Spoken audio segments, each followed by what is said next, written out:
नमस्ते। बहुत अच्छा लगा, बहुत अच्छा लगा।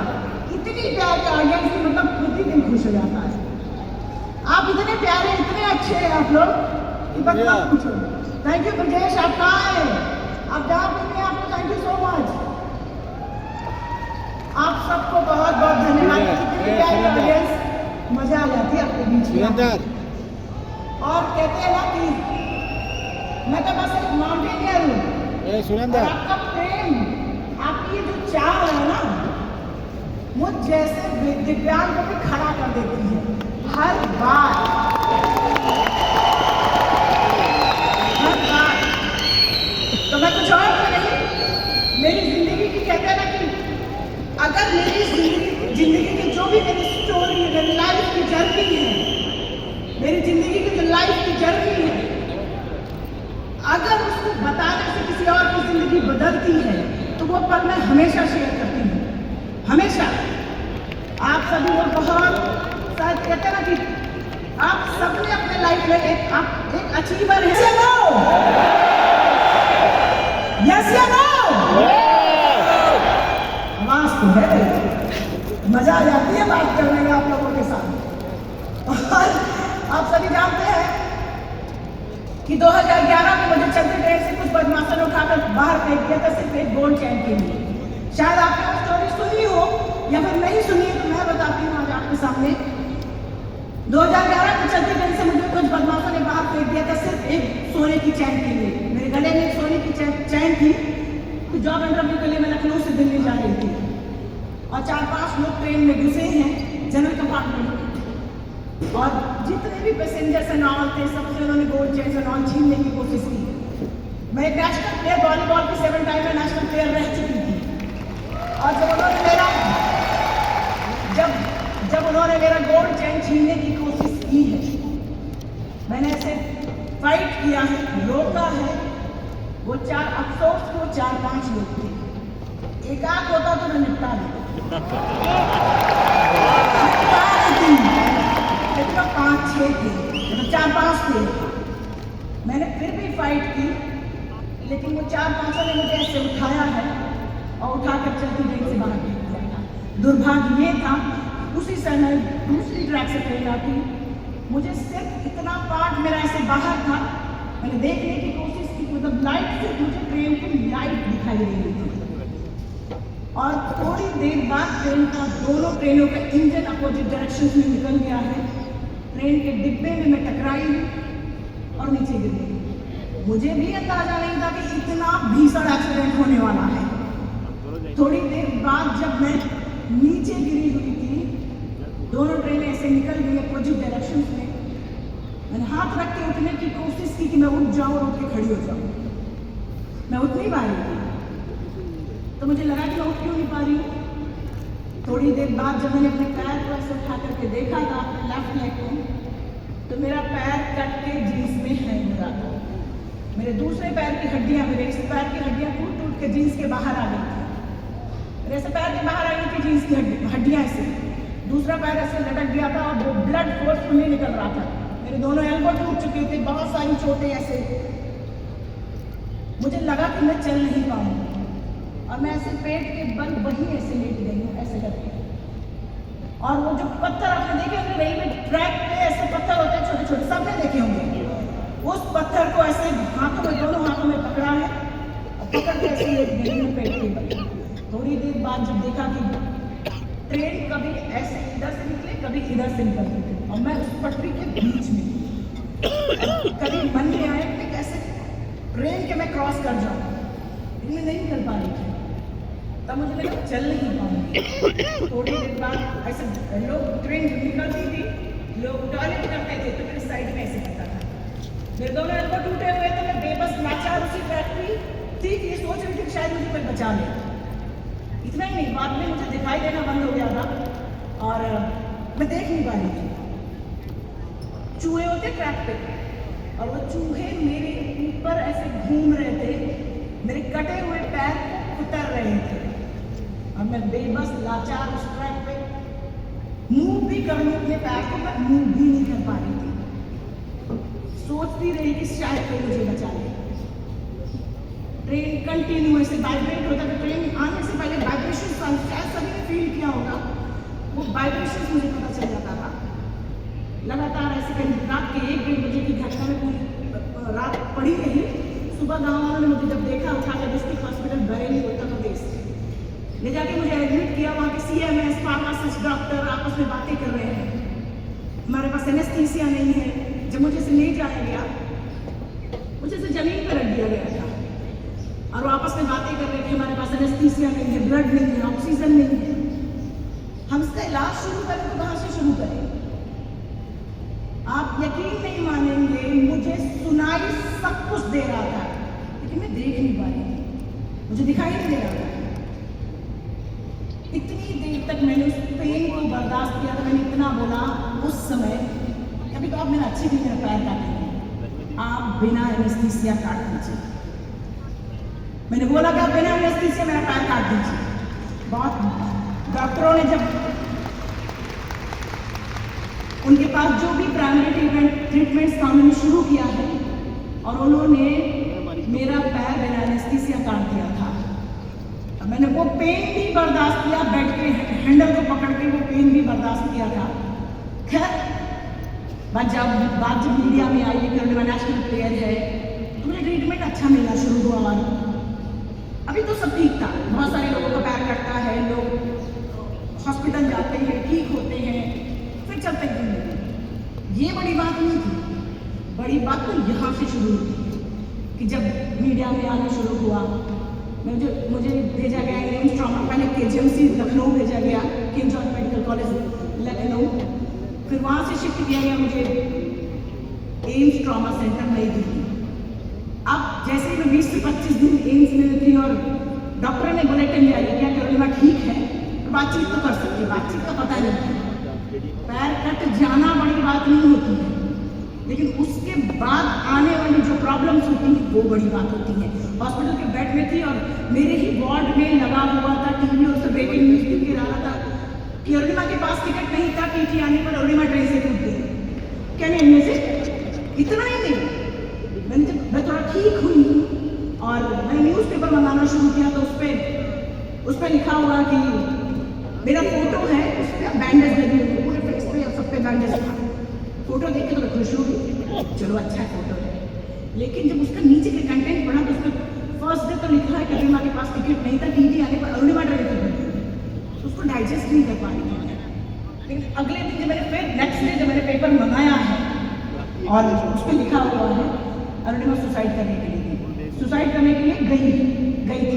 कहने मैटर ये नहीं करता कि मेल है फीमेल है, मैटर सिर्फ इतना करता है कि इंसान अपने शरीर का एक अंग कट चुका है, पूरी जिंदगी का पता नहीं कि व्हील चेयर या बेड से कभी उठ पाएगी कि नहीं। मैं बेड से उठ भी नहीं पाती, मेरे स्पाइन में फ्रैक्चर्स था, मैं बेड से उठ भी नहीं पा रही थी और सब कुछ आपके खिलाफ चल रहा हो बाहर। आदमी जिए कैसे जिए। हॉस्पिटल के बेड से मैंने बहुत समझाने की कोशिश की, भाई मेरे पास टिकट है, मैं सुसाइड के लिए नहीं गई थी। मैंने समझाने की कोशिश की, बहुत समझाने की कोशिश की, किसी को फर्क नहीं, हर कोई अपने आप को सेव कर रहा था। और सिस्टम से लड़ना, शायद आप में से भी बहुत सारे लोगों ने फील किया कि सिस्टम से लड़ना इतना आसान नहीं होता है।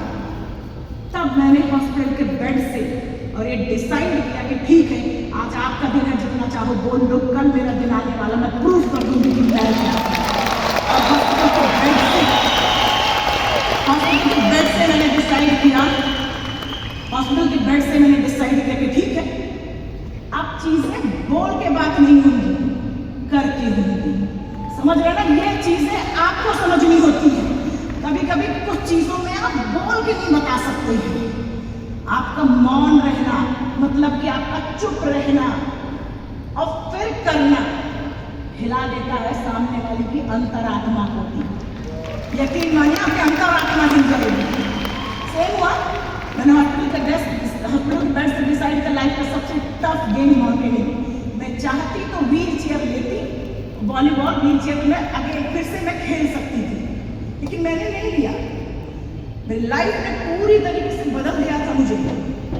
अब होता क्या है, नीड से हटकर जब आप कोई गोल बनाते हैं, अब मैंने तो डिसाइड कर लिया कि हाँ मुझे माउंटेनिंग करना और एवरेस्ट के लिए ट्राई करना है, लेकिन यहाँ से बोलना और फिर बाद में उस पर जाके कायम रहना, मतलब करते रहना, कर लेना, ये बहुत बड़ी चीज़ होता है ना। और करने में दोनों में बहुत फर्क होता है, क्योंकि होता क्या, इमोशंस या गुस्से में जब हम फैसले लेते हैं तो शायद फिर बाद में हमारा ये गुस्सा या हमारा इमोशन शांत हो जाता है।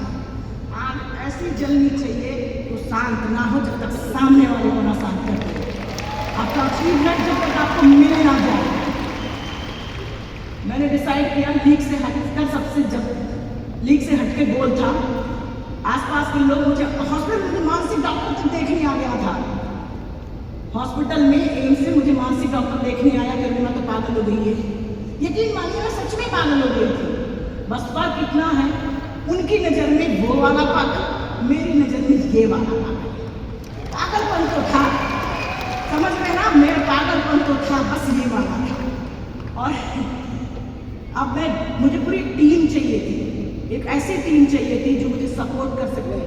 मुझे एक ऐसी टीम चाहिए मुझे हर समय मोटिवेट कर सके, हर समय जब भी मैं थोड़ा डाउन फील करूँ, हर समय मेरे साथ खड़ी रहे, आपकी तरह, जैसे आप हमेशा मैजिक के साथ खड़े रहते हैं, आप सभी, क्योंकि आपकी टीम है। यस या नो? सेम मेरे साथ हॉस्पिटल से निकलते आप क्या सोचते हैं? अपना जीवन यापन कैसे चलाना, नौकरी करना, बिजनेस करना, मतलब जीवन को कैसे चलाना है, शायद ये सोचते। मैंने सिर्फ 2 चीजें सोची, एक तो एवरेस्ट क्लाइम कैसे करना है, दूसरा जो ये क्रिटिसिज्म हुआ है, जो ये आलोचनाएं हुई है, उसका जवाब कैसे देना है। सिर्फ 2 चीजें मेरे दिमाग में थी और कुछ था ही नहीं, खाने वाने का टेंशन ही नहीं था। और फिर हॉस्पिटल से बेड से जब मैं निकली पहली बार, तो मेरा इतना ना DVIP नहीं थी कि एक फोन करती और मेरा वेटिंग टिकट कंफर्म हो जाता, ऐसा कुछ भी नहीं था। जब मैं रेलवे स्टेशन गई तो मेरा वेटिंग टिकट था और मैं अपने पैरों पे खड़ी नहीं हो सकती थी। मेरे इस पैर में मेटल के, इसमें मेरे थाई में प्लेट है और नी टू एंकल रॉड है, और ये पैर मेरा पूरा आर्टिफिशियल था। जब मैं बॉडी का वेट में अपने पैरों पे ऐसे लेती थी, मेरे स्टम्प से ब्लड आ जाता, मतलब नया विकलांग हुए थे, मुझे नहीं पता था चलते कैसे हैं, उससे नया विकलांग हुए थे, एकदम नया, मुझे कुछ भी नहीं पता था। कभी भी मैंने स्टिक नहीं लिया, कभी व्हील चेयर नहीं लिया, और मैं वॉल को पकड़ के चलना सीखा या अपने फैमिली मेम्बर को किसी को पकड़ के चलना सीखा है। जब फर्स्ट टाइम ये था कि बछेंद्री मैम से, भारत की बछेंद्री मैम आप सभी जानते होंगे, शायद पढ़ा होगा।